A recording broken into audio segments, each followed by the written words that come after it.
ఈరోజు 55 టేబుల్ ఎలాగో చూద్దాము. First of all 1 5 5.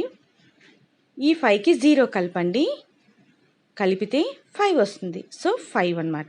Next 2 5 10. Space ఉంచండి మధ్యలో రాసేటప్పుడు.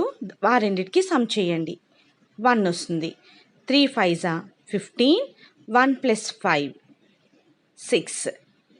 4 5 20. మధ్యలో మళ్ళీ స్పేస్ ఉంచండి. సో 0 + 2 2. 5 5 25. మధ్యలో స్పేస్. 5 + 2 7. 6 5 30. మధ్యలో space. 0 + 3 3. 7 5 35.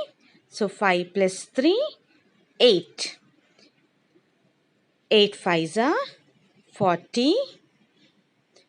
0 + 4 4. 9 5 45. 5 + 4 9. Next 10 5 50. 0 + 5 5. Please like, share and subscribe my channel.